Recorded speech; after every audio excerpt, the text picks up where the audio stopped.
Present national లెవెల్లో commercial cinema trend నడుస్తోంది.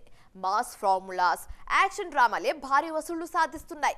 దీంతో మేకర్స్ కంటెంట్ మీద కన్నా కమర్షియల్ హంగుల మీదే ఎక్కువగా ఫోకస్ చేస్తున్నారు. మరి ఈ పరిస్థితి ఎంతవరకు కరెక్ట్ అంటారు? ఈ ట్రెండ్ కంటిన్యూ అయితే ఇండస్ట్రీ భవిష్యత్ ఏంటి బాస్?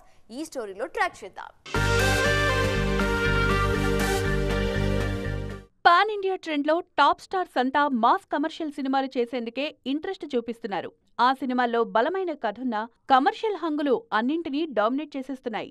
దీంతో సినిమా అంతా మాస్ యాక్షన్ ఎంటర్టైనర్ లాగే కనిపిస్తోంది. అలాంటి సినిమాలు సూపర్ హిట్ అవుతుండటంతో ఎక్కువ మంది అదే ఫార్ములాను ట్రై చేస్తున్నారు. కమర్షియల్ మూసలో అందరూ హీరో సెంట్రిక్ సినిమాలు చేయడం వల్లే సక్సెస్ రేటు పడిపోతుంది అన్నది ఇండస్ట్రీ సర్కిల్స్ లో వినిపిస్తోన్న మాట. ఈ ఏడాది గడిచిన 3 నెలల్లో 3 బిగ్ హిట్స్ వచ్చాయి. అందులో సంక్రాంతి బరిలోనే 2 బ్లాక్ బస్టర్స్ వచ్చాయి. సంక్రాంతికొస్తున్నాం, డాకు మహారాజ్ సినిమాలు కథపరంగా గతంలో చూసినవే అయినా ఉత్సాహంగా ఉల్లాసంగా చదువు సాగాలి, గొప్ప గొప్ప ఉద్యోగాలు సాధించాలి. Vignan deemed to be university. Taking making లో ఉన్న కొత్తదనం ఆడియన్స్ ను మెప్పించింది.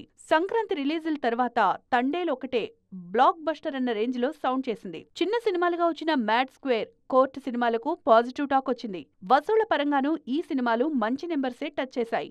అయితే 3.5 నెలల్లో కనీసం వారానికి ఒక్క హిట్ కూడా లేకపోవడానికి కారణం మాస్ ట్రెండే అన్నది విశ్లేషకుల మాట. చిన్న పెద్ద అన్న తేడా లేకుండా అందరు హీరోలు కమర్షియల్ టెంప్లెట్లోనే సినిమాలు చెయ్యాలనుకోవడం, కథ గురించి పట్టించుకోకుండా హీరో ఎలివేషన్, యాక్షన్ సీన్స్ మీద దృష్టి పెట్టడంతో ఇండస్ట్రీకి సక్సెస్లు దూరమవుతున్నాయి.